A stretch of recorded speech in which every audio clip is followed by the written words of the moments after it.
আমি মীর আহসান আপনাদের সকলকে আমন্ত্রণ জানাচ্ছি আমাদের নিয়মিত আয়োজন নিউজ শো নির্বাচিত খবরে। আজ দিনভর যে প্রধান খবর আলোচনার খোরাক জুগিয়েছে, যে খবরগুলো ভীষণ রকম জনগুরুত্বপূর্ণ, তেমন কিছু নির্বাচিত খবর আর খবরের নির্মোহ বিশ্লেষণ নিয়ে আমাদের এই আয়োজন। আর আজ আলোচনার জন্য পুরো সময় জুড়ে আমাদের সাথে স্টুডিওতে আছেন জ্যেষ্ঠ সাংবাদিক জনাব মাসুদ কামাল। মাসুদ কামাল, কেমন আছেন এবং আপনাকে স্বাগত জানাচ্ছি। আলহামদুলিল্লাহ, আমি ভালো আছি। অসংখ্য ধন্যবাদ, এই রাতে আপনি আমাদেরকে সময় দিয়েছিলেন। এছাড়াও এই আলোচনায় যোগ করে নিতে চাই ইস্ট ওয়েস্ট ইউনিভার্সিটির সহকারী অধ্যাপক এবং সিজিএস এর নির্বাহী পরিচালক জনাব পারভেজ করিম আব্বাসী। জনাব পারভেজ করিম, কেমন আছেন এবং আপনাকেও স্বাগত। ধন্যবাদ।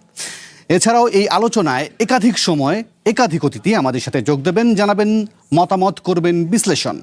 আজ ইসলামী ব্যাংক ইস্যুতে জাতীয় সংসদে সরকার ও বিরোধী দলের মাঝে উত্তপ্ত বাক্য বিনিময় হয়েছে। এ সময় স্বরাষ্ট্রমন্ত্রী বলেন, একবার যে ব্যাংক আজান দিয়ে দখল করা হলো, সেই ব্যাংকের দখল বেদখল হয়ে যাবে, এই যাতনা তারা বোঝেন।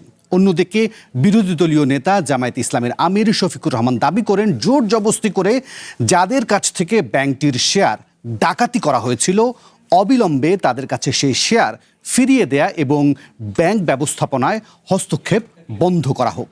একই ইস্যুতে অর্থমন্ত্রী আমির খসরু মাহমুদ চৌধুরী বলেন, রাজনৈতিক উদ্দেশ্যে ইসলামী ব্যাংককে ব্যর্থ করার চেষ্টা হচ্ছে।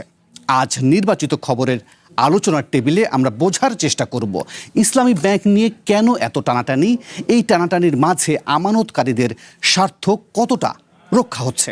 এছাড়াও স্থানীয় নির্বাচনে আওয়ামী লীগের নেতাকর্মীদের অংশগ্রহণ প্রশ্নে প্রধানমন্ত্রীর তথ্য উপদেষ্টার বক্তব্যটিও আলোচনার টেবিলে আনতে চাই। তবে চলুন শুরুতেই ইসলামী ব্যাংক প্রসঙ্গে স্বরাষ্ট্রমন্ত্রীর বক্তব্যটা শুনে আসি। যে ব্যাংক আজান দিয়ে তকবীরে লিল্লাহ দিয়ে দখল করা হলো, সেই ব্যাংকের দখলটা বেদখল হয়ে যাবে, এই যাতনা তো আমরা বুঝি মানে স্পিকার। সুতরাং যারা পর্দার আড়ালে থেকে গ্রাহক বলে রাস্তায় আন্দোলন করছে, ভিডিওটা দেখেন, তাদের রাজনৈতিক পরিচয়।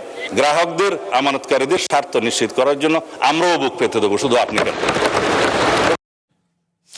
বলছিলেন স্বরাষ্ট্রমন্ত্রী। এবং একই প্রসঙ্গে বিরোধী দলীয় নেতা এবং জামায়াতে ইসলামের আমির শফিকুর রহমান, তিনিও কথা বলেছেন। দুই অতিথিকে অনুরোধ করব তার বক্তব্যটিও শোনার জন্য। চলুন তার বক্তব্যটি শুনে আসি।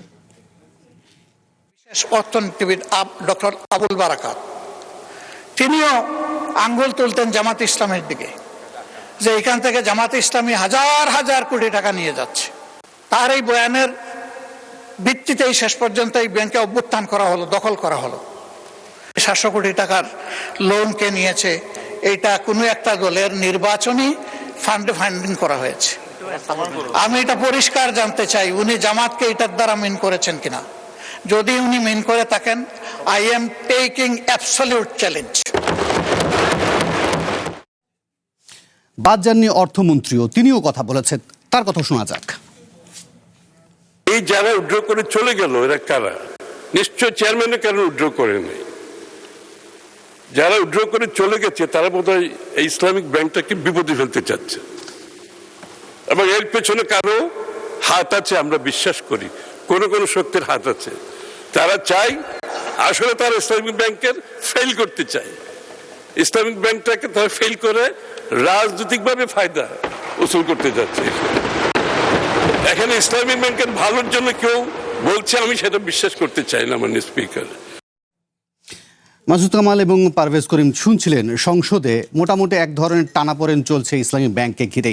সে প্রসঙ্গ নিয়ে আলোচনা করব। পাশাপাশি এই আলোচনায় বরং আমরা আমাদের সাথে যোগ করে নিতে চাই সুশাসনের জন্য নাগরিক সুজন সম্পাদক জনাব ডক্টর বদিউল আলম মজুমদারকে। তিনিও আমাদের সাথে এই আলোচনায় যোগ দেবেন। ডক্টর বদিউল আলম মজুমদার, আপনাকে স্বাগত জানাচ্ছি। আশা করি আপনিও ভালো আছেন। আপনারা নানান সময় কথা বলেন, নানান সুশাসন নিয়ে কথা বলেন। নিশ্চয়ই ব্যাংক ব্যবস্থা, সুশাসন কতটা জরুরি সেটা নিয়ে আপনার সাথে কথা বলবো। তবে আলোচনাটা আমি একটু মাসুদ কামালের কাছ থেকে শুরু করতে চাই। মাসুদ কামাল, কি হচ্ছে আসলে ইসলামী ব্যাংক নিয়ে? যা হচ্ছে সেটাকে কি আমরা ব্যাংক ব্যবস্থাপনার সংকট বলবো নাকি রাজনৈতিক সংকট বলবো? রাজনীতি হচ্ছে ভাই, কথাটা সহজ, একদম রাজনীতি হচ্ছে। এখানে জামাত এবং বিএনপির রাজনীতির টানাপোড়েন চলছে, এবং এর মাধ্যমে আওয়ামী লীগ আমলে যারা সুবিধা পেত তাদের কারো কারো সুবিধা পাওয়ার একটা সম্ভাবনা তৈরি হয়েছে। এই হলো গিয়ে একদম বটম লাইন। যারা মাঠে আন্দোলন করছে তারা যে এই ব্যাংকের আমানতকারী নয় এটা কিন্তু বলতে পারবেন না, তারা আমানতকারী। ওকে, কিন্তু তাদের এই আমানতকারীদের যে উদ্বেগ এবং যে অনেক টাকা দ্রুত বেগে উঠে নেওয়া, এর পেছনে রাজনীতি আছে। প্রমাণ করা যে ব্যাংকটা ধ্বংস হয়ে যাচ্ছে ওই এক ভদ্রলোকের চেয়ারম্যান নিয়োগ করার কারণে। এবং যাকে চেয়ারম্যান নিয়োগ করা হয়েছে উনি বাংলাদেশ ব্যাংকের ডেপুটি গভর্নর ছিলেন। তো কোন আমলে ছিলেন বলেন, কোন আমলে ছিলেন? হাসিনার আমলে তো ছিলেন। তো হাসিনার ছায়া যে দিক দিয়ে গেছে, হাসিনার ছায়া কারো গায়ে লাগছে অথবা মনে করেন কারো হাতে একটু ছায়া লাগছে, হাতটাই অপবিত্র হয়ে গেছে, এরকম আপনাদের হাসিনা বিদ্বেষ, তাহলে ওই লোক এনে এনে বসালেন কেন রে ভাই? তাহলে মূল বিষয়টা কোথায়? মূল বিষয়টা হলো এই যে বলা হয় একটা আইন করেছে ব্যাংকের পুরনো সব মালিকরা আবার ফিরে আসতে পারতেছে, ব্যাংক রেজলিউশন অর্ডিন্যান্সের অ্যামেন্ডমেন্ট করেছে। জি, মূল হিসাবটা হলো এখানে। আপনি কি এসালামকে ফিরে আনতেছেন? এই আশঙ্কা যারা করছে তাদেরকে আপনি কেন পাত্তা দিবেন না? আমি একটা সহজ কথা কই, এস আলমকে নিয়ে আমি একটু আপনার সময় নিচ্ছি, বেশি সময় নেব না। এস আলমকে নিয়ে যখন ডেইলি স্টারের রিপোর্ট হলো যে সে $10 বিলিয়ন সিঙ্গাপুরে সে ইনভেস্ট করছে এবং সরকারের কাছ থেকে কোনো পারমিশন না নিয়ে করছে, কিভাবে করলো? এই তো এই দেশ থেকে টাকাটা ওখানে পাঠাইছে। তখন এটা নিয়ে আদালতে অনেক নাটক ফাটক হয়েছে, চেম্বার কোর্ট করছে এবং এমন বলছে কি যে ইলেকশনের আগ পর্যন্ত এটা নিয়ে কোনো তদন্তই করা যাবে না। ওরা অবশ্য আবদার করছিল যে যাতে রিপোর্টও না হয়। তো একটা এই ধরনের ঘটনা যদি উঠে, মানুষের তো দ্রুত হওয়া উচিত, ভাই তাড়াতাড়ি তদন্ত করেন, তা নাহলে তার নামে একটা ব্লেম যাচ্ছে, কিন্তু তদন্ত করা যাবে না। কিন্তু খেয়াল করেন তখন অনেকে অনেক কথা বলছে, আমি তখন খুব সিরিয়াসলি ঠান্ডা মাথায় খুঁজছি যে কে কি বলে। আমি এস আলমের বিরুদ্ধে আওয়ামী লীগ গভর্নমেন্টের অথবা আওয়ামী লীগ দলের কারো একজনের একটা শব্দ পর্যন্ত পাই নাই, একই রকম পাই নাই তৎকালীন বিরোধী দল বিএনপির কোনো মন্তব্য। বিএনপিরও কেউ কিন্তু তাকে নিন্দা করে নাই, আমি দেখিনি, অন্তত পক্ষে আমি দেখি নাই। আমি যদি কেউ ড্রয়িং রুমে বসে করে থাকে এটা তাদের ব্যাপারে আমি বলতে পারবো না, কিন্তু মিডিয়ায় আসছে আমি দেখি নাই। তখন আমি তখন বলছি, অনেক জায়গায় বলছি, আমি তো ছোট মানুষ, এটা তো কারো কানে যাওয়ার কথা না। আমি বলছি এস আলম 2 দলকে টাকা দেয়, এখন তো ক্ষমতায় তো 2 দলই আসে, শুধু দুই দল? জামাত না, জামাত না, জামাত তো সে তাদের মাল নিয়ে গেছে, কি করবে ভাই? না জামাতে আমি তো স্পষ্ট নীলফামারী থেকে বলে এসেছিলেন যে মানে কোলের সন্তান কোলেই ফিরে এসেছে, মানে কি এমন রহস্য আছে সেখানে, কি এমন? আর এই ব্যাংকটা আরেকটা কথা বলে শেষ করি, এই ব্যাংকে যারা চাকরি করে, যারা এমপ্লয়ি যারা আছে, এদের মধ্যে অ্যাবাভ 65% অথবা 70% জামাতের লোক। এটাও তো একটা বাস্তবতা, এটা অস্বীকার করতে পারবেন আপনি? না। তাহলে একটা ব্যাংকে যদি সব একটা দলের লোক থাকে, সেটাই বা কিভাবে ঠিক হয় রে ভাই? আমি তো ওই দিন দেখলাম, ওই দিন আমার কাছে একটা ভিডিও একজন পাঠাইছে, সেটা দেখলাম যে আপনার কোন একটা এলাকা, কোন একটা জেলা পর্যায়ে একটা ব্যাংকে, সেই ব্যাংকে ইসলামী ব্যাংকের ওখানে জামাতের কি একটা মিটিং হবে, সেই মিটিংয়ের জন্য তারা ওখান থেকে ব্যাংকের ম্যানেজারকে দিতে হবে 7,000 টাকা, অফিসারদেরকে দিতে হবে 5,000 টাকা, তারপর দিতে হবে 3,000 টাকা, এরকম করে 2,000 টাকা, এরকম করে সমস্ত ব্যাংকের সমস্ত এমপ্লয়ির কাছ থেকে টাকা নিছে, নিয়ে জামাতের এই অনুষ্ঠান করছে। এটা তো জামাতের ব্যাংক। এখন একটা পলিটিক্যাল পার্টির ব্যাংকের ওনার হয় কেমন করে ভাই? এটা একটা প্রশ্ন, কিন্তু এই সব প্রশ্নের জবাব আপনারা মিলান। পারভেজ করবে আপনার বিশ্লেষণটা শুনতে চাইব। তাহলে শেষে ধরেন যারা আমানতকারী আছেন তাদের স্বার্থটা রক্ষা করবে কে? খুব ভালো প্রশ্ন। আমরা আগে তথ্যের দিকে দেখি, অর্থনীতিবিদ হিসেবে আমি আগে তথ্যটা দেখি। তো এটা হচ্ছে যে ইসলামী ব্যাংকের ওয়েবসাইটে এবং অন্যান্য এখানে যেখানে সাইট করা হচ্ছে যে ইসলামী ব্যাংক 2017 সালে আওয়ামী লীগের টেক ওভারের আগে, ফোর্সেবল টেক ওভার এবং একটা ইন্টেলিজেন্স এজেন্সি দ্বারা, এটা বহুলভাবে জানা, was one of the most efficient banks in Asia. এটার জন্য অ্যাওয়ার্ডও পেয়েছে। এবং এটাও সত্যি কথা, মাসুদ ভাইয়ের সাথে আমি একমত যে ইসলামী ব্যাংকের একটা আইডিওলজি আছে এবং ওখানে দেখা গেছে যে ওটার পরিচালনা পর্ষদের মধ্যে বা ওখানকার যে কর্মচারী আছে অধিকাংশই জামাতে ইসলামীর সাথে একভাবে না একভাবে সম্পর্কিত আছে, আইদার তারা হচ্ছে ওখানকার অ্যাক্টিভিস্ট বা শিবিরে ছিলেন বা আত্মীয় স্বজন এইরকম। এটি একটি, কিন্তু এটাও একটা বাস্তব এবং এটাকে অনেকেই বলতো যে জামাতের এটিএম। সত্য না মিথ্যা এটা তো মানে এটা বিশ্লেষণ করা ছাড়া জানা যাবে না। কিন্তু 2017 সালে এস আলমকে যখন এটা টেক ওভার করা হলো, ওখান থেকে টাকা প্রচুর অর্থ পরিমাণে টাকা ওখান থেকে সাইফন অফ করা হলো। এবং যতগুলো ইসলামী ব্যাংক আছে, ইসলামী ব্যাংক, SIBL, প্রত্যেকটি ইসলামী ব্যাংকের বা শরিয়া ব্যাংকের আনইসলামিকভাবে এস আলম ওখান থেকে হচ্ছে টাকা লুটপাট করে ভিন দেশে পাঠিয়েছে, এবং হচ্ছে অবশ্যই লুটপাটের ভাগটা গেছে। এখন আসি বর্তমানের অবস্থা। শেখ হাসিনার সরকারের পতনের পর যখন এগেন আমরা বলবো যে অন্তর্বর্তীকালীন সরকার হলো, তখন হচ্ছে জুবাইদুর রহমান সাহেবকে ওখানে, প্রফেসরকে ওখানে অ্যাক্টিং চেয়ারম্যান হিসেবে করা হলো। তো জামাতে যারা গ্রাহকরা ছিল তারা হচ্ছে আবার আস্থা ফেরত পেয়েছে, এবং তাদের তথ্য অনুযায়ী ইসলামী ব্যাংকের এখানে 1 বছরের মধ্যে ওদের হচ্ছে 22,000 কোটি টাকা ডিপোজিটটা বেড়েছে। মানে যেটা আপনি বলছেন 2024 সালে 5 আগস্টের পর যখন পুনর্গঠন হলো তখন এখানে এইটা যে সময় বলা হচ্ছে 1,83,000 কোটি টাকা পৌঁছে গিয়েছিল আমানতের সংখ্যা। জি, এখন টোটাল ডিপোজিট হচ্ছে 1,83,000 crore। এবং এর মধ্যে হচ্ছে তাদের তথ্য অনুযায়ী, এবং এগুলো মিডিয়াতেও এখানে এইভাবে রিপোর্ট করা হচ্ছে যে 3 কোটি হচ্ছে গ্রাহক আছে। তো আপনি ইসলামী ব্যাংকে কিন্তু মানে এটা হচ্ছে যে হিউজ এখানে একটা প্রেজেন্স আছে। আপনি 400টি ব্রাঞ্চ আছে, 271 টাকার সাব ব্রাঞ্চ আছে। এবং বর্তমানে যেটা হয়েছে যে ইলেকশনের পরে অন্তর্বর্তীকালীন সরকারের আমলে যখন আমাদের আগে যে আমাদের এখানে যে বাংলাদেশ ব্যাংকের গভর্নর ছিলেন ডক্টর আহসান মঞ্জুরের সময়, তখন ব্যাংক রেজলিউশন অর্ডিন্যান্স করা হয়েছিল যে আগের হাসিনা সরকারের আমলে যারা এখানে হচ্ছে যে নানান ধরনের এখানে করাপশনের সাথে ইনভলভ ছিল বা আগের মালিকরা, তারা এখানে আর ক্ষমতায় ফেরত আসতে পারবে না, ব্যাংকে এখানে অ্যাসেট নিতে পারবে না। কিন্তু পরে বিএনপি সরকারের আমলে এটার আবার একটা অর্ডিন্যান্স, এটা অ্যামেন্ডমেন্ট করে নিয়ে আসা হয়েছে। এখান থেকে মাসুদ ভাই বলছে যে অনেকে আশঙ্কা করছে যে আগে যারা লুটপাটের সাথে সম্পৃক্ত ছিল তারা এখানে আসতে পারে। এখন এই জুবাইদুর রহমান সাহেবকে সরিয়ে খুরশেদ আলম সাহেবকে নেওয়া হয়েছে, যিনি বাংলাদেশ ব্যাংকের আগে ডেপুটি গভর্নর ছিলেন, এবং ওনাকে হচ্ছে যে উনি এই অগাস্টে শেখ হাসিনার সরকার পতনের পর বাংলাদেশ ব্যাংকের কর্মচারীরা ওনারা আন্দোলন করেছেন, ওনাকে সরিয়েছেন। শোনা যায় উনি নাকি এস আলমের নিকট ব্যক্তি। এটা হচ্ছে জামাতের অনেকগুলো এখানে হচ্ছে অ্যাক্টিভিস্ট ওরা এখানে এটা ক্লেম করেছে, মিডিয়াতে আসছে। এখন যেটা হয়েছে যে জামাতের এখান থেকে যখন অনেক এখানে আমি বলবো এমনি ইসলামী ব্যাংকের অনেক ডিপোজিটাররা ওরা হচ্ছে এখন টাকা উইথড্রল করছে। টাকা উইথড্রল করে কত উইথড্রল করেছে? 4,240 কোটি টাকা।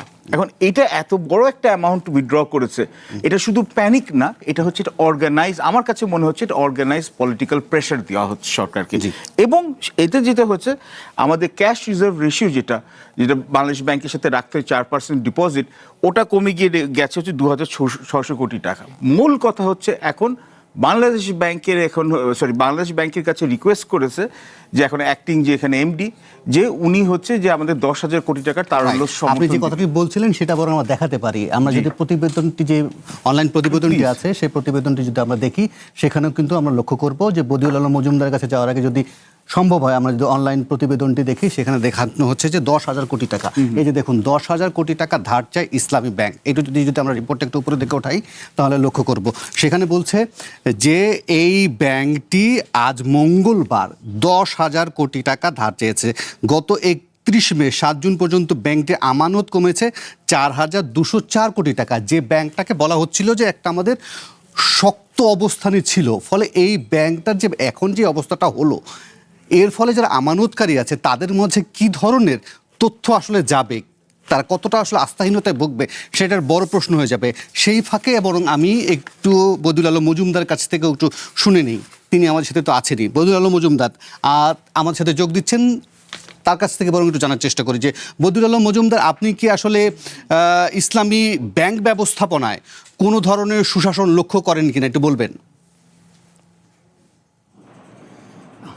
আমার তো মনে হয় আপনার দুইজন অতিথি অত্যন্ত সুস্পষ্টভাবে কিছু তথ্য প্রমাণের ভিত্তিতে তারা এটা সুস্পষ্ট করেছে যে এখানে সুশাসন তো প্রতিষ্ঠিত হয়ই নেই, বরং এখানে লুটপাট হয়েছে, ইসলামিক ব্যাংক লুটপাট হয়েছে এবং এখানে রাজনীতি হচ্ছে। এবং ব্যাংকিংয়ের একটা বড় বৈশিষ্ট্য হলো, বড় দিক হলো আস্থা। যে ব্যাংকিং সিস্টেমের উপর যদি মানুষের আস্থা না থাকে তাহলে ব্যাংকিং সিস্টেম কাজ করবে না। মানুষ ব্যাংক থেকে টাকা তুলে নেবে এবং এটাকে বলা হয় ব্যাংক ওই যে ব্যাংক রান হলে এটা সংক্রামক ব্যাধির মতো সব জায়গায় ছড়িয়ে পড়বে এবং ছড়িয়ে পড়তে পারে, পড়বে এটা নিশ্চিত করে বলা যায় না। ছড়িয়ে পড়তে পারে এবং যার ফলে ব্যাংকিং সিস্টেম আমাদের কলাপস করবে। ব্যাংকিং সিস্টেম যদি কলাপস করবে আমাদের অর্থনীতির চরম বিপর্যয়ের মধ্যে পড়বে।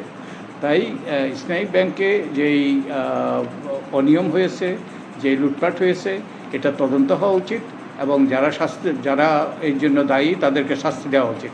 একই সাথে এখানে রাজনীতি বন্ধ হওয়া উচিত এবং আমরা কিন্তু আগুন নিয়ে খেলছি। এই রাজনীতি বন্ধ হওয়া উচিত এবং যারা অন্যায় করেছে তাদেরকে বিচারের আওতায় আনা উচিত। আর তাদেরকে যদি বিচারের আওতায় না আনা হয়, বরং তাদেরকে যদি এবং যেভাবে ওই যে আমরা শুনেছি যে বিচারের আওতায় না এনে তাদেরকে বরং রিওয়ার্ড করার একটা প্রচেষ্টা চলছে, এগুলো বন্ধ হওয়া দরকার। তা না হলে আমরা কিন্তু একটা ভয়াবহ পরিস্থিতির দিকে যাব। তো আমি মনে করি এটা অনতিবিলম্বে দ্রুততার সাথে এটার অবসান হওয়া দরকার। যে আরেকটা ছোট্ট করে বলবেন নিশ্চয়, আপনি বলছিলেন যে ব্যাংকটাকে ঘিরে এক ধরনের রাজনীতি চলছে। রাজনৈতিক দলগুলো এই ধরনের ব্যাংকের নিয়ন্ত্রণ ছাড়তে চায় না কেন? আমি জানি না, আমি এই নিয়ে কোনো গবেষণা করি নাই।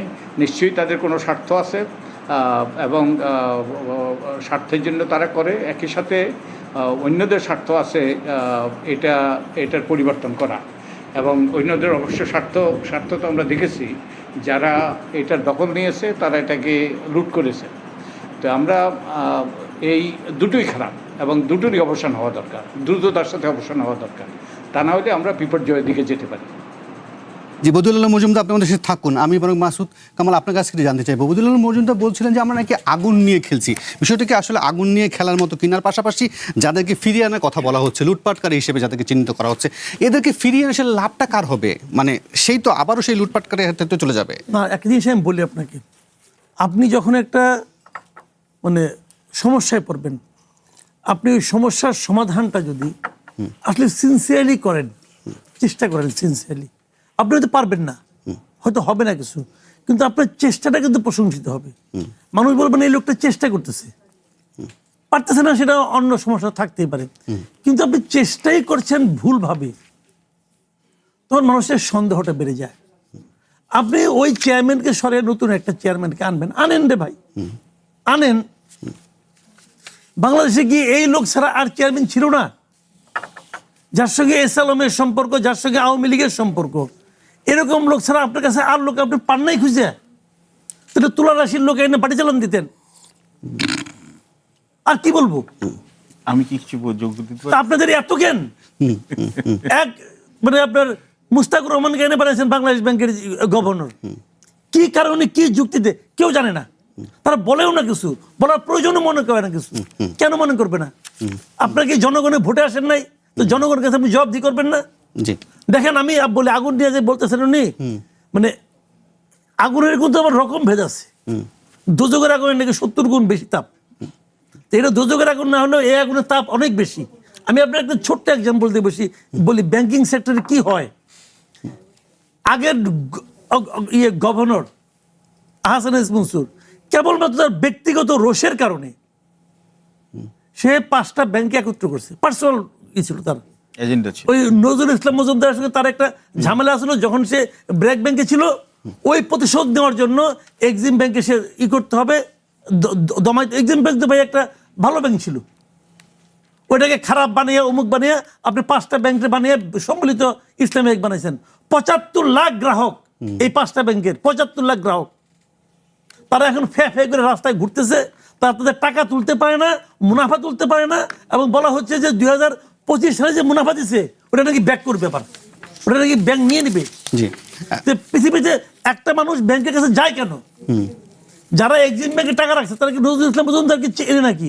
তারা কাউকে চিনে না, তারা চিনে গভর্নমেন্টকে, তারা চিনে রাষ্ট্রকে। রাষ্ট্র এই ব্যাংকগুলিকে অনুমতি দিচ্ছে। একই সঙ্গে তারা ব্যাংকের রেপুটেশনও দেখেন। রেপুটেশন তো পরে দেখে ভাই, ওটা ভালো মতো বুঝেও না, গ্রামের লোক বুঝে না। তারা জানে যে এই গভর্নমেন্ট এই ব্যাংকটাকে অনুমতি দিচ্ছে। এর অর্থ হলো গভর্নমেন্ট তো অনেক ব্যাংক অনুমতি দেয়। গভর্নমেন্ট তো অনেক ব্যাংকে রাজনৈতিক সংশ্লিষ্টতা, রাজনৈতিক চাওয়া পায়, অনেক ব্যাংক অনুমতি দেয়। মানুষটা এত বুঝবে না, মানুষ বুঝবে যে আমি এই সরকারের উপর এই গভর্নমেন্ট আমাকে, তাহলে সে সরকারি ব্যাংকে যাবে। সরকার তো এই গভর্নমেন্ট কি করতেছে? এই লোকগুলির টাকা না, এই লোকগুলি পেইন না। এখানে আপনার মনে করেন 75 লাখ আর ওখানে কয়েক কোটি, সব মিলে কি হবে? আপনি সমস্ত গ্রাহকদেরকে খেপাই দিবেন? ওকে ওকে, পারভেজ করিম আপনি যোগ করতে চাইছিলেন, তারপর আমি আসলে আমি না তখন ওনার কথা শুনছিলাম। দেখুন এখানে 2-3টি জিনিস আরো আমাদের অ্যাড করতে হবে। বদিউল আলম স্যার ঠিকই বলেছেন, এটা ব্যাংক রান হওয়ার সম্ভাবনা আছে, এবং এখানে যে আগুন নিয়ে খেলাটা হচ্ছে এটাই আমি বলছি যে এই যে একসাথে যে আপনার 4,200 কোটি টাকার অধিক যেখানে উইথড্র করা হলো, এটাও এক ধরনের কিন্তু প্রেশার অন দ্য ব্যাংক। তো জামাত তাদের অ্যাসেট প্রোটেক্ট করার জন্যে এটা যদি এখানে এটাও করে, কিন্তু এটা কিন্তু পুরো ম্যাক্রো ইকোনমিক যে আপনাদের ফান্ডামেন্টালস বা আমরা যেগুলো সামষ্টিক অর্থনীতির উপরে কিন্তু একটা চাপ পড়বে, আমরা কিন্তু ভুললে হবে না। আমরা কিন্তু আবার কিন্তু আমাদের বাংলাদেশ সরকার এখন IMF এর সাথে কিন্তু আরেকটি লোন নেগোশিয়েট করার জন্য চেষ্টা করছে, কিন্তু আমাদের যদি এখন ব্যাংকিং খাতে এরকম অস্থিতিশীলতা বিরাজমান থাকে, তাহলে IMF কিন্তু তাদের শর্তগুলো আরো কঠিন করবে এবং লোন নেগোসিয়েশনের ব্যাপারে কিন্তু আমাদের আরো বাধা আসবে। এবং 3 নম্বর জিনিসটাও আছে, আপনি বলছেন যে শুধু এই ব্যাংকে কেন হচ্ছে রাজনৈতিক দলরা এখানে ওটা আয়ত্ত করতে চায়, অত্যন্ত এটা সহজ ক্যালকুলাস। হ্যাঁ, রিসার্চ করে জাস্টিফাই করা যেতে পারে, কিন্তু এটা কমন সেন্স বলছে যে আমি ব্যাংকে কেন আয়ত্ত করব, যে এখানে হচ্ছে আমাকে যারা সাপোর্ট করে বা আমার দলের যারা এখানে সাপোর্টার বা আমার অঞ্চলের যারা সাপোর্টার, তাদের জন্য একটা চাকরি আমি সৃষ্টি করব, এটার জন্য আমি একটা ভোট পাবো, এবং আমি ওখান থেকে হচ্ছে আমার দলের লোকদেরকে আমি লোন দিব, এবং হয়তো দরকার হলে আবার একটু, সবাই নয়, সুযোগ সুবিধা হলে আবার এখান থেকে কিছু টাকা এখান থেকে এসপার থেকে ওসপার করবো। এবং শুধু ব্যাংক তো খুলে নেই, শুধু আপনি আপনি রাজনৈতিক দলতে ব্যাংক খুলে নেই, NGO তো ব্যাংক খুলে। বাংলাদেশে তো একটা অদ্ভুত একটা জায়গা, আমরা হ্যাঁ ওইগুলো একটু ভালো চলে বলে আমরা এখানে কিছু বলি না, এখানে আমরা সবাই কংগ্লোমারেটের মতো চলছি। আর্মিও ব্যাংক খুলে মানে ব্যাংকিং সেক্টরটাকে একেবারে এমন অবস্থা যে এত নন প্রফেশনাল লোকদের, এটা তো পুরো প্রফেশনাল লোকদের জায়গা, সেখানে এত নন প্রফেশনাল অ্যাক্টিভিটিস কি কারণে? মানে এবং এই জন্যে আমাদের নন পারফর্মিং লোন রেশিও হচ্ছে 32% উপরে, এবং আমাদের এই ব্যাংকিং সেক্টরটা এইভাবে হ্যামারেজ হচ্ছে বলেই কিন্তু আমাদের এই ডিপোজিটের আস্থা পাচ্ছে না, এবং আমাদের ইনকাম ট্যাক্সে এখানে রেভিনিউ কালেকশন হচ্ছে না, আমাদের ক্যাপিটাল মার্কেট ডেভেলপ করছে না। কারণগুলো তো আমরা সবাই জানি, কিন্তু রাজনৈতিক উইলটা তো নাই। এবং তার সাথে সাথে হচ্ছে এটার সাথে ব্যাংকিং খাতের কিছু অসাধু এখানে হচ্ছে কর্মচারীরাও জড়িত হয়ে গেছে আসলে রাজনীতি। আমি একটা বিরতি নেই, বিরতির পর ফিরে এসে এই বিষয়ে যদি বদিউল আলম মজুমদার কিছু যোগ করতে চান নিশ্চয়ই যোগ করবেন। পাশাপাশি আমি প্রসঙ্গটিও চেঞ্জ করতে চাই। এরপরে যে প্রসঙ্গটি আজকে তথ্য উপদেষ্টা কথা বলেছেন, তিনি স্থানীয় নির্বাচনে আওয়ামী লীগের কেউ ব্যক্তিগতভাবে অংশ নিতে চাইলে নিতে পারবেন, সেক্ষেত্রে শর্তাবলী কিছু কথা বলেছেন, সেই প্রসঙ্গটি নিয়ে আলোচনায় আনতে চাই। তবে তার আগে নেব ছোট্ট একটা বিরতি, ফিরছি একটু পর।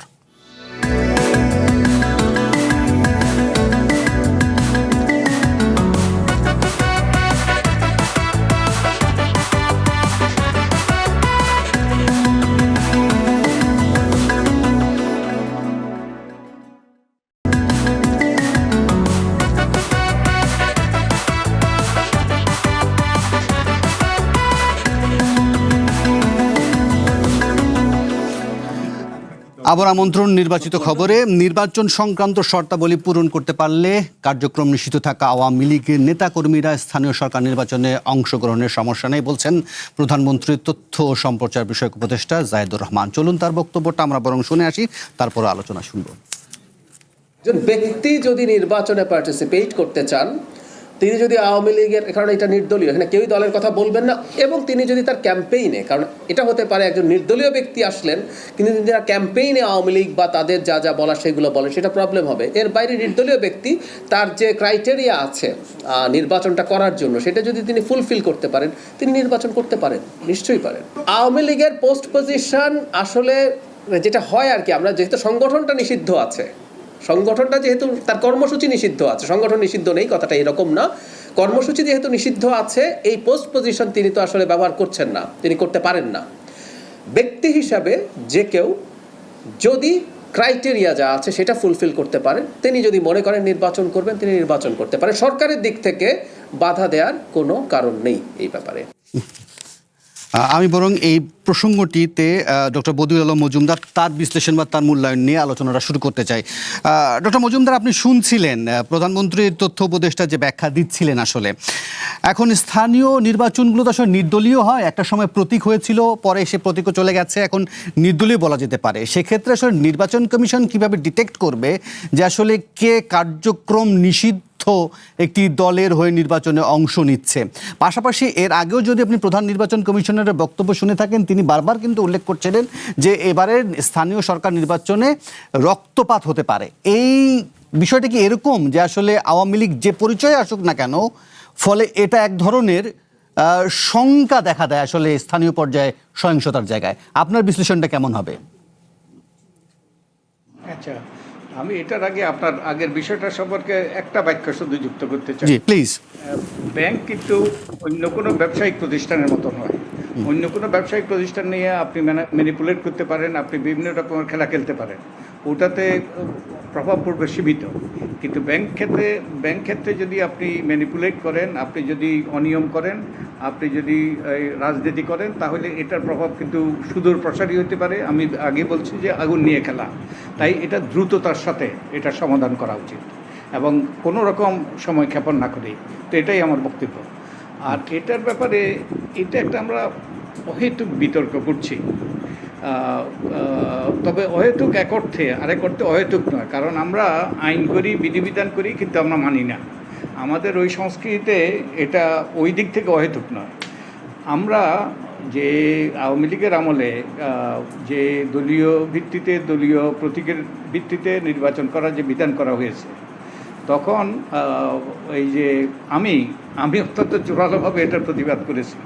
আমি অনেকগুলো লেখা লিখেছি, অনেকগুলো ওই যে যুক্তি তুলে ধরেছি, কিন্তু কেউ কর্ণপাত করে নাই।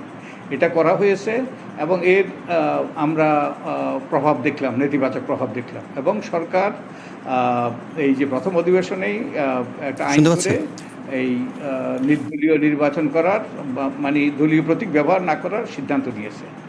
দলীয় প্রতীক যদি না থাকে তাহলে কিন্তু এটাতে কোনো দলের এখানে পরিচয় থাকার কথা নয়।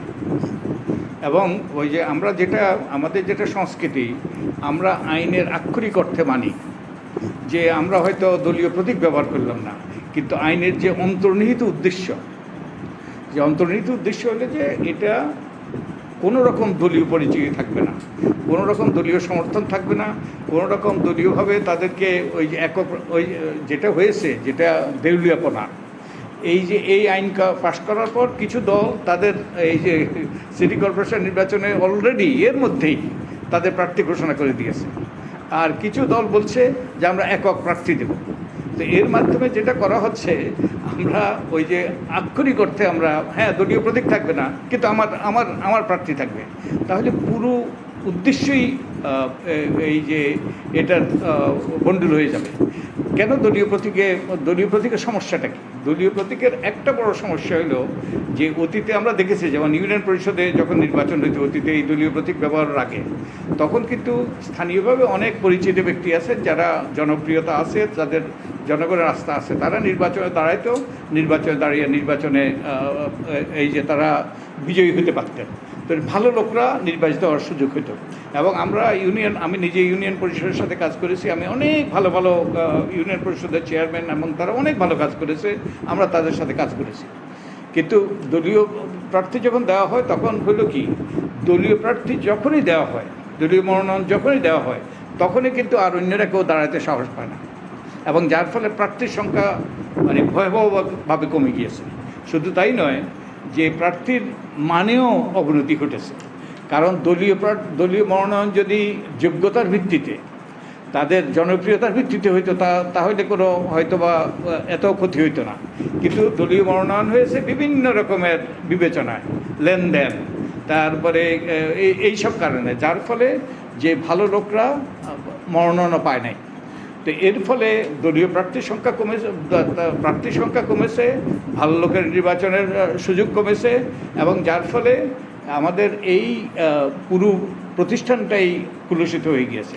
তো এখন যদি সত্যিকার অর্থে দলীয় প্রতীক তো থাকার কথা নয়, কারণ আইন হয়েছে, যদি কোনো দলীয় সমর্থন না থাকে, একক প্রার্থী না থাকে, তাহলে যে কোনো ব্যক্তি, যদি তারা অযোগ্য না হয় অন্য কোনো কারণে যদি অযোগ্য না হয়, কিংবা তাদের বিরুদ্ধে যদি যে কোনো গুরুতর থাকে, অপরাধের মামলা থাকে, যেটা তাদেরকে অযোগ্য করবে, তাহলে তারা প্রত্যেকেই নির্বাচন করতে পারবে। তো কোনো ওই যে করতে দেওয়া হবে কি হবে না, এইরকম ওই যে বক্তব্য। ডক্টর মজুমদার, তখন এই ক্ষেত্রে একটা প্রশ্ন দাঁড়িয়ে যায়, যদি আপনি আমার প্রশ্ন শুনতেন, যে ধরেন স্থানীয় পর্যায়ে সবাই তো মোটামুটি একে অপরকে চেনে, কে কোন দল করে, কোন বাড়ি কোন দলের সমর্থক। ফলে এমন তো নয় যিনি আওয়ামী লীগ করেন যে দলটির কার্যক্রম নিষিদ্ধ, ফলে কেউ না কেউ তো জেনেই যাবে। এখন প্রশ্নের জায়গাটা হচ্ছে, তিনি যদি নির্বাচন করতে এগিয়েও আসেন, তার বিরুদ্ধে কোনো ফৌজদারি মামলা নয়, তিনি নির্বাচনের যোগ্য। কিন্তু একটু আগে মাসুদ কামাল বলছিলেন যে আওয়ামী লীগের ছায়া পড়লে যা হয় আর কি, তিনি যে আক্রমণের শিকার হবেন না বা তিনি নির্বিঘ্নে নির্বাচন করে আসতে পারবেন, সেটারও কি নিশ্চিত হয়? এখন আমরা কিছুই নিশ্চিত করে বলতে পারি না। এবং আমাদের যে ওই যে মবের সংস্কৃতি সৃষ্টি হয়েছে, বাই দি ওয়ে মবের সংস্কৃতি কিন্তু অনেক আগে সৃষ্টি হয়েছে, বহুদিন থেকেই। ক্ষমতাসীনরা যখনই সুযোগ পেয়েছে, যখনই তারা যে তাদের প্রভাব প্রতিপত্তি ওই খাটানোর অন্যভাবে না, যখন তারা সফল হয়নি, তখন কিন্তু এই মবের আশ্রয় নিয়েছে। আমার বাড়ি, আমি মবের শিকার হয়েছি 2018 সালে।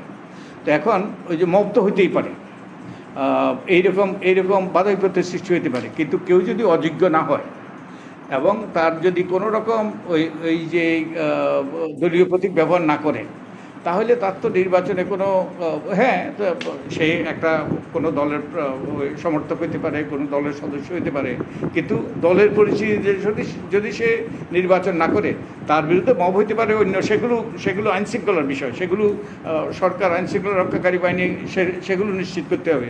কিন্তু তার দলীয় পরিচয় না হলে, দলীয় প্রতীক ব্যবহার না করলে এবং দলীয় সমর্থন না থাকলে, তার তো নির্বাচনে যদি অন্যভাবে যদি সে অযোগ্য না হয়, কোনো তো আমি বাধা দেখছি না।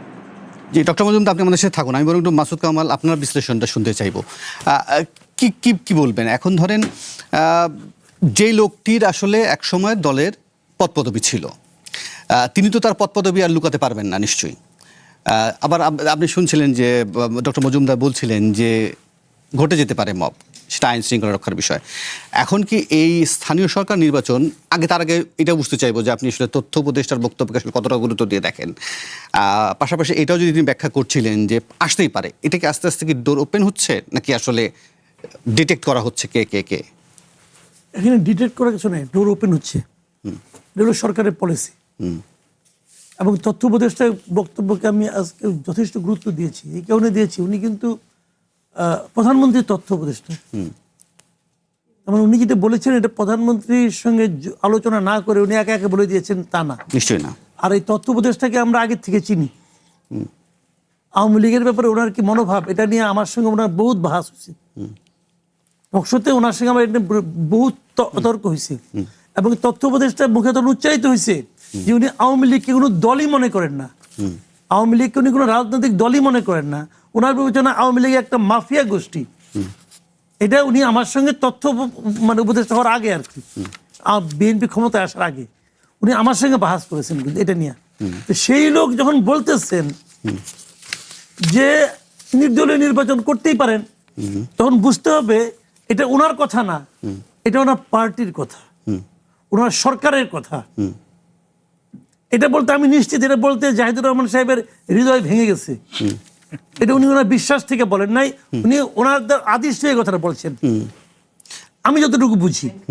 তার মানে এটা হলো সরকারের পলিসি, এবং এই সরকারের পলিসিকে আমি ব্যক্তিগতভাবে ওয়েলকাম করি।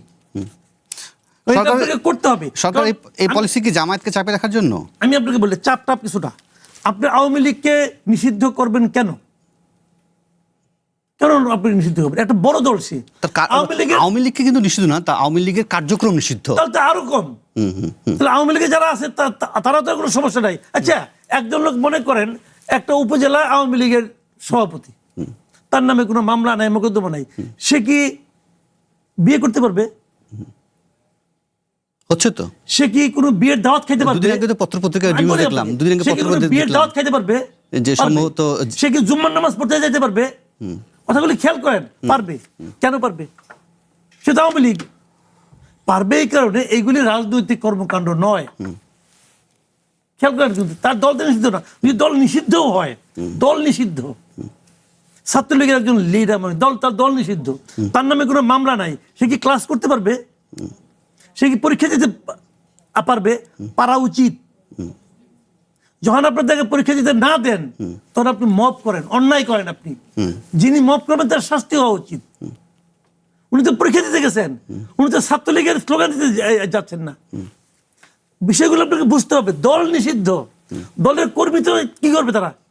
কারণ যেহেতু ছাত্রলীগ নিষিদ্ধ হয়েছে, অর্থাৎ ছাত্রলীগের সমস্ত নেতাকর্মী যে কি বঙ্গোপসাগরে ঝাঁপ দিয়ে পড়বে নাকি? তাহলে আপনি ভালো যে তাদেরকে, অথবা তারা কি কর্পূর যে উইবা যাবে? তারা তো এই ভূখণ্ডেই থাকবে, নাকি তাদেরকে শিবিরে জয়েন করতে হবে? কোনটা? তো তারা থাকবে, তারা দলীয় কর্মকাণ্ড করবে না। তো যেহেতু এই নির্বাচনটা দলীয় নির্বাচন নয়, যদি তারা যেহেতু যে কথাটা জাহিদুর রহমান খুব স্পষ্ট করে ব্যাখ্যা করছেন, যে তারা যদি মানে দলীয় কর্মকাণ্ড না করেন নির্বাচনী প্রচারণার সময়, কোনো সমস্যা নাই, তাহলে আপনি আটকাতে পারবেন না। আর যদি করেন তাহলে করার অপরাধে গ্রেপ্তার হবেন, নির্বাচন থেকে তারা আপনি বাদ দিবেন। কোন আইনে? আপনি আইনে রাখতে হবে। দেখেন, এই জিনিসগুলো আমরা বুঝি না, তারা বুঝি। সমস্যাটা কি জানেন? সমস্যাটা যারা বলে তারা কি বিশ্বাস করে? যদি এইটাই ঠিক হবে তাহলে সুপ্রিম কোর্ট বারে আপনি 40 জনকে বাদ দিলেন কেন? চট্টগ্রামে একই হয়েছে। সুপ্রিম কোর্ট বারে আপনি 40 জন লোককে, তারা কাছে মনোনয়নপত্র বেচছেন, মনোনয়নপত্র তারা বিক্রি করছে, তার টাকা দিয়ে কিনছে মনোনয়নপত্র, সাবমিট করছে, তারপরে মনে হয়েছে যদি ফেল করে যায় অত ওরা বাদ। কি কারণে বাদ? যে এরা তো আওয়ামী লীগের সমর্থক, অতএব বাদ।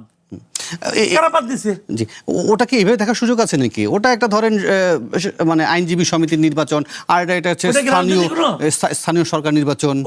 না না, আইনজীবী সমিতি আওয়ামী লীগের কোনো নির্বাচন ছিল না, ওটা কোনো দলের নির্বাচন ছিল না। তো ওইটা তো আমাদের স্থানীয় সরকারের মতোই, তাই কিনা বলেন? ওনারা একটা যুক্তি দিচ্ছেন যে জুলাই আন্দোলনকারীরা নাকি তাদের কাছে অ্যাপ্লিকেশন দিচ্ছে এদেরকে বন্ধ করতে হবে। ভাই, জুলাই আন্দোলনকারী কারা? কে জুলাই আন্দোলনকারী? আমি জুলাই আন্দোলনকারী না? আমি জুলাই যোদ্ধা না? পুরা জুলাই মাসে আমি যা বলছি, পুরা জুলাই মাসে ছাত্রদের আন্দোলনের সময় আমি যা কথাবার্তা বলছি অন ইয়ারে, তার অর্ধেক আজকে এনসিপি যারা লিডার আছে সবাই মিলে যোগ করলে হবে না। আমি জুলাই যোদ্ধা না? এরা হলো যে ই দেখছিলেন কাজল লেখার শুনছেন, গল্প শুনছেন না? সুজকুমার থাকে, সুজকুমারের সমস্ত সুচ কাজল লেখা তুলছে, সারা শরীরের মধ্যে সুই বিদ্যানো থাকে, সবগুলো তুলে তুলে চোখের দুইটা উঠায় না, না উঠে বলে কি আমি তো ক্লান্ত হয়ে গেছি, চেহারাটা এমন, আমি গোসলটা করে আসি নদীর পাড় থেকে, তারপরে আমি তুলবো চোখের দুইটা। যখন গোসল করতে যায় তখন সে কাকন দিয়ে একজনকে দাসীকে কিনে, তো দাসীরে বলে তুমি ভেতরে যাও, আমি গোসল করে আসতেছি। দাসী যে চোখের দুইটা উঠায়, উঠায় বলে কি হে রাজকুমার, তোমার তো আমি বাঁচাইছি, তুমি আমার বিয়ে করো। কারণ এরা হলো গিয়ে সেই কাকন দাসীর মতো। আর সারা দেশের মানুষ যে কাজল দেখার মতো সুই তুললো, এদের কোনো দাম নাই। এরা এগুলো ওই জিনিস, বুঝছেন? এগুলি কোয়া লাভ নেই রে ভাই। এক সময় তো ধরেন এই আলোচনাটাই ছিল যে ধরেন মুক্তিযুদ্ধের পুরো স্টেক আওয়ামী লীগ হাতে নিয়ে বসেছিল। করছে বাটপারি করছে, ওই শাহবাগ আন্দোলন করছে আওয়ামী লীগ বাটপারি করে নাই? আওয়ামী লীগের এমপিরা কেউ যুদ্ধ করছে নাকি? এর 90% আওয়ামী লীগ সব তো বসে আসছিল কলকাতায়, আইসে নিয়ে তারা মাতবর হয়ে গেছে। এখন কোথায় আছে? সিদ্ধাই হয়ে গেছে তারা, এখন কোথায় আছে? এখন আবার কলকাতায় গেছে। পারভেজ করিম, আপনার বিশ্লেষণ এটা নিয়ে আচ্ছা ধারে কাছে হবে ওনাদের দুজনের, এবং দেখুন কারণটা কি আছে। দেখুন আমাদের প্রতিভা এখন কি এই স্থানীয় নির্বাচন, ইউনিয়ন পরিষদ নির্বাচনটা আছে, তারপর উপজেলা পরিষদ হবে, তো ধাপে ধাপে হবে এখন। এবং আমাদের যে যদি আমি শুধু ইউনিয়ন পরিষদে ধরি, 4581টা আছে আমাদের হচ্ছে অ্যাক্টিভ ইউনিয়ন পরিষদ এখানে, এবং ওটার মধ্যে যে আমাদের ইলেক্টেড রিপ্রেজেন্টেটিভ আছে আপনার ওই চেয়ারম্যান, জেনারেল মেম্বার, রিজার্ভ এখানে মহিলাদের জন্য হচ্ছে প্রায় 59,000 উপরে, 59,500 উপরে, 553। এবং এটা কিন্তু আমাদের গ্রাসরুট লেভেলে আমাদের এটা হচ্ছে যে আমাদের একটা যে ভায়াবল যে আমি যে ডেমোক্রেটিক প্র্যাকটিস বলবো, যেখানে একটা গণতন্ত্রের এখানে হচ্ছে একটা প্রচার এবং প্রসার, এবং এই চর্চাটাকে গণতান্ত্রিক চর্চার জন্য এটা হচ্ছে এটা লিটমাস টেস্ট। দেখুন বাংলাদেশ হচ্ছে অত্যন্ত পলিটিসাইজ সোসাইটি। আপনি প্রতীক পান না পান, ভালো মানুষ হবে একই ফ্যামিলির মধ্যে দেখা যায় একজন আওয়ামী লীগ করে, একজন বিএনপি করে, আর এখন তো আওয়ামী লীগ না, এখন জামাত করবে, ছোটটা হয়তো এনসিপি করবে, ওরা করবে। সবাই কিন্তু জানে যে সে কোন দলের সাথে তার হচ্ছে একটা লিঙ্কেজ আছে, এবং স্থানীয় দলের সাথে এখানে লিঙ্কেজ থাকলে একটু ভোটটা বেশি পাওয়া যায়, এটা একটা আন্দাজ করা যায়। আবার অবশ্য একই দলের মানে ক্ষমতাসীন দলের মাঝখানে আবার হচ্ছে রাইভাল গ্রুপ হয়। মোদ্দা কথা হচ্ছে এখন আওয়ামী লীগের কথাটা আসি। আওয়ামী লীগের উপরে আপনাদের কি আছে? একটা এটা হচ্ছে এক ধরনের ওদের হচ্ছে লেজিসলেটিভ ব্যান তো না, এটাকে বলা হয় কি এক্সিকিউটিভ ব্যান। এক্সিকিউটিভ ব্যান দিয়ে আপনার যে এখানে আওয়ামী লীগের আপনি ধরে রাখেন ট্রেডিশনাল ভোট বেস 20-25%। আমি আরো বেশি আমি কমিয়ে বললাম যে জুলাই আগস্ট 2024 সালের পর। এখন আওয়ামী লীগের যে আপনি এখানে এটা করছেন এককালে, যে এখানে পলিটিক্যালে যেখানে একটা ব্যান বা এখানে পলিটিক্যাল অ্যাক্টিভিটিস ব্যান করছে, এটা দুই দল বিএনপি এবং জামাত, অবভিয়াসলি তারা এটা একটা beneficiary one way or the other. এবং এটাও সত্য কথা, Awami League was on the wrong side of history. কেন 2024 সালে এখানে যে জুনের তো এখানে শেষ পর্যন্ত এটা ছিল মানে অন্যায়ের এখানে হচ্ছে ঘড়িটা এতই ভরে গেছিল যে মানুষ এখানে তো আর কোনো উপায় ছিল না, মানুষের পিঠ দেওয়ালে লেগে গেছিল। কিন্তু 16 বছর ধরে হচ্ছে আওয়ামী লীগ যেটা করেছে বা আওয়ামী লীগের নেতৃবৃন্দ যারা করেছে তাদের নিয়ে তো এখানে মামলা, কোর্টে তো মামলা আছে এখানে। তো তারা হচ্ছে দে আর বার্ড ফ্রম এখানে যে টেকিং পার্ট ইন ইলেকশনস। কিন্তু এখানে প্রশ্নটা হচ্ছে ডিসএনফ্র্যাঞ্চাইজমেন্টের। আপনি তাহলে তো জামাতকেও তো এককালে ব্যান করা হয়েছিল, জামাত তো এখনকার হচ্ছে যে এখন অপোজিশন লিডার। তো আপনি এখানে আপনি ইভেনচুয়াল টেস্ট অফ দ্য প্রুডিং হচ্ছে ইলেকশনে জনগণের হ্যাঁ বা না, জনগণ কাকে গ্রহণ করলো না প্রত্যাখ্যান করলো। এইভাবে আপনি একটা দলকে আপনি যদি ব্যান করেই থাকেন, তাহলে ইভেনচুয়ালি যদি হবে যে সরকার বা বিরোধী দল ওরা যদি ফাংশন না করতে পারে, ডেলিভার না করতে পারে, কাদানা ছোড়াছড়ি করতে পারে, আওয়ামী লীগের প্রতি আবার হচ্ছে এক ধরনের সফট কর্নার আসবে। এটা হচ্ছে তো কমন সেন্স, এটার জন্য এত কিছু চিন্তা করতে। কিন্তু আমিও বলবো আওয়ামী লীগ নেতৃবৃন্দের মধ্যেও আমি বলবো বা ওদের যেখানে যে ওদের যারা সমর্থক তাদের মধ্যে এক ধরনের একটা অনুধাবন হওয়া উচিত যে এই 16 বছর কেন সাধারণ মানুষ কেন সরকার থেকে মুখ ঘুরিয়ে নিল। এত তথাকথিত উন্নয়ন হওয়া সত্ত্বেও এই যে গুম খুন হত্যা এটা তো হয়েছে, এটাও তো সত্যি কথা। এখন হবেটা কি? এখন আওয়ামী লীগের রিহ্যাবিলিটেশনটা নিয়ে দুই দল পলিটিক্স খেলবে, জামাতও পলিটিক্স খেলবে, বিএনপিও পলিটিক্স খেলবে, এবং আওয়ামী লীগ আস্তে আস্তে এখানে হচ্ছে যদি এই ইউনিয়ন পরিষদে না হয় উপজেলা পরিষদে একের পর এক এখানে হচ্ছে ওরা এটা করতে হবে, এবং ইভেনচুয়ালি এটা one form of the other আসবে। কিন্তু আমাদের প্রশ্ন হবে যে এই ইলেকশনটা, এই নির্বাচনগুলো যদি আমাদের ফ্রি অ্যান্ড ফেয়ার নির্বাচন হয় এবং আমাদের ইউনিয়ন পরিষদের নির্বাচনগুলো হচ্ছে মার্কড বাই ভায়োলেন্স, সহিংসতা হয়, তো এইটা হচ্ছে সরকারের জন্য যে এখানে হচ্ছে যে এটা লিটমাস টেস্ট, এটা বলবে সরকার কিভাবে আইন শৃঙ্খলা রাখতে হবে। কিন্তু এটা শুধু মবের কথা যেহেতু বলছে, এই বিগত আমি ইউনূস সরকারের আমলে মবের ব্যাপারে সমালোচনা করেছি, এইবারও বলতে হবে এই বিগত 3 মাসে এখানে ডিএমপির এখানে তথ্য অনুযায়ী 3 মাসে কিন্তু এখানে হচ্ছে মবের ভায়োলেন্স সবচেয়ে বেশি বেড়েছে।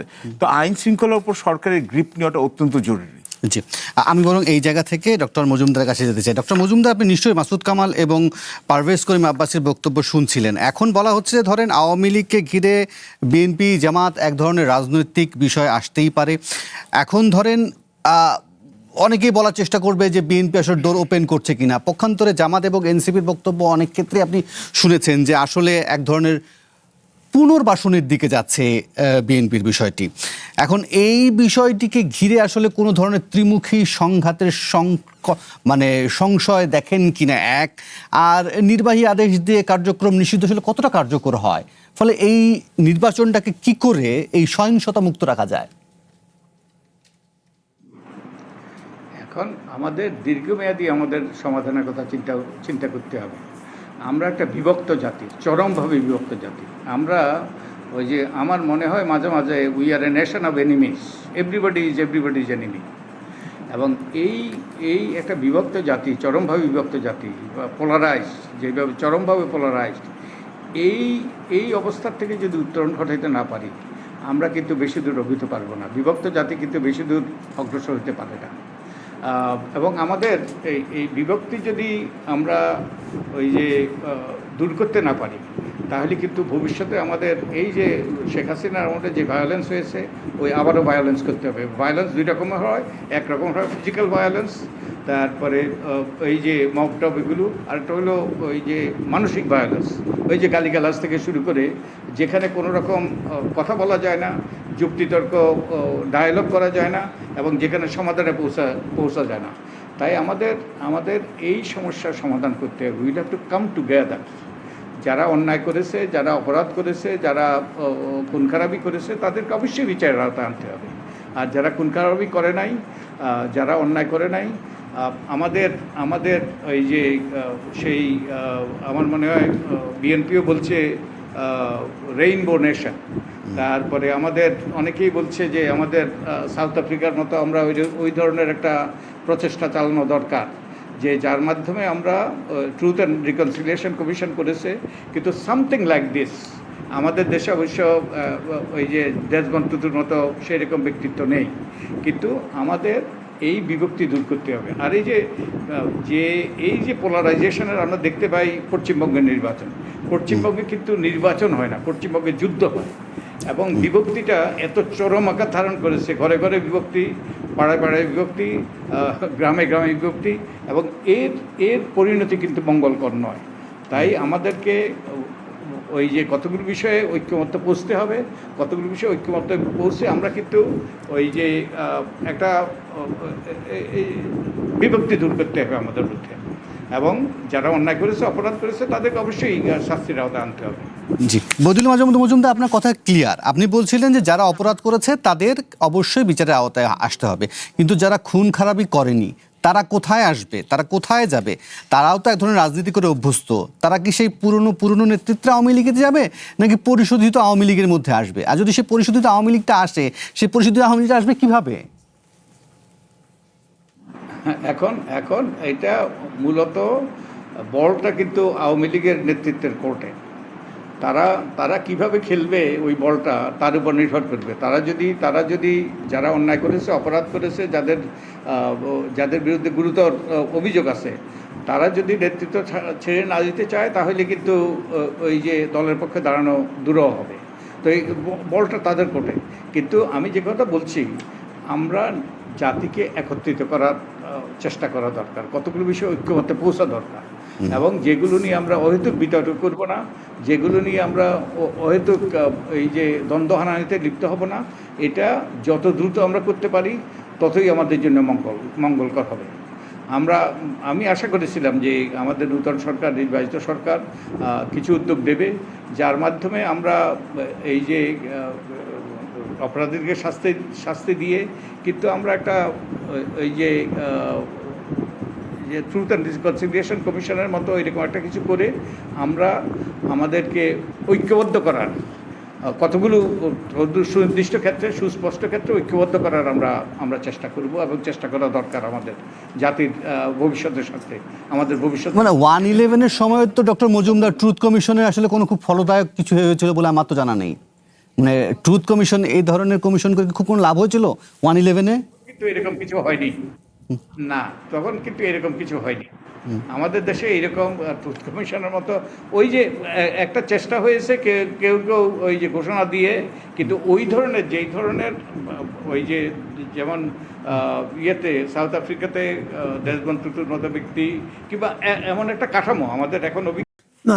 আমি একটা কথা বলি আপনাকে, দেখেন, কেউ একজন অপরাধ করলো, এখন তার শাস্তিটা কি সে কোন দল করে তার বিবেচনায় হবে, নাকি তার কৃতকর্মের বিবেচনায় হবে? কৃতকর্মের বিবেচনায়। Here is the point. আপনি এই পয়েন্টটাকে মাথায় রাখেন, তাহলে আর কিছু লাগে না রে ভাই। আমাদের এখানে সব কিছুতেই ধরেন, আগে যদি আওয়ামী লীগ আমলে ওই যে ছাত্রলীগের একজন লিডার যদি কোনো অন্যায় করতো, তার তো বিচার হতো না। এখন যদি ছাত্র দলের একজন অন্যায় করে, তার বিচার হবে কি হবে না, তার উপর নির্ভর করবে এই সরকার আসলে কি চায় সেটা বুঝতে পারা। থানায় আগে ছাত্রলীগের লোক গেলেই পাইতেন আপনি, ছাত্রলীগ নাহলে যুবলীগ নাহলে স্বেচ্ছাসেবী লীগ। এখন আপনি বাংলাদেশের যে কোনো থানায় যান, পাবেন এই যুব দল, ছাত্র দল অথবা স্বেচ্ছাসেবক দল। কেন পাবেন? তাদের কি কাজ, কামটা কি? এখন ওখানে যে কাজটা, এটা যতক্ষণ আপনি করতে দিবেন, ততক্ষণ পর্যন্ত আপনি মনে করবেন এটাই চলবে, ততক্ষণ পর্যন্ত দলীয় বিবেচনা। দেখেন, দলীয় বিরোধ কত হইতে পারে। নেলসন ম্যান্ডেলার মতো তার হইতে পারে না ভাই। তারে যে 24 বছর জেলে রাখছে, যে ডি ক্লার্ক, উনি প্রেসিডেন্টের ডি ক্লার্ক ভাইস প্রেসিডেন্ট বানাইছে। এইখানে হলো জাতিকে ঐক্যবদ্ধ করা। আমাদের এই ঐক্যবদ্ধ করার চান্স, অপরচুনিটি আমরা লস করছি। বঙ্গবন্ধু লস করছে, উনি ছিল পুরো জাতির নেতা, আইসা নিয়ে হয়ে গেছে আওয়ামী লীগের নেতা। ইউনূস সাহেব লস করছে। ইউনূস সাহেব যখন ক্ষমতায় আসলো, পুরো জাতি তার সঙ্গে ছিল, সে পুরো জাতিকে চায় নাই। এখন কতগুলি চ্যাংরা, কতগুলি ধর্মান্ধকে চাইছে। এখন এই সরকারের দিকে এই সরকারের একটা চান্স আছে, কারণ এই সরকার তারেক রহমান কিন্তু আওয়ামী লীগের ভোট পাইছে, আপনি অস্বীকার করতে পারবেন না। কিন্তু এখন সরকার কিভাবে হ্যান্ডেল করবে তার উপর জি, নির্ভর। অসংখ্য ধন্যবাদ মাসুদ কামাল এবং পারভেজ করিম আব্বাসী, আপনারা আপনাদের মূল্যবান সময় এবং মন্তব্য দিয়েছিলেন। শেষ করতে হচ্ছে আজকের নির্বাচিত খবর। কাল আবারও দেখা হবে। ভালো থাকুন, সুস্থ থাকুন, শুভরাত্রি।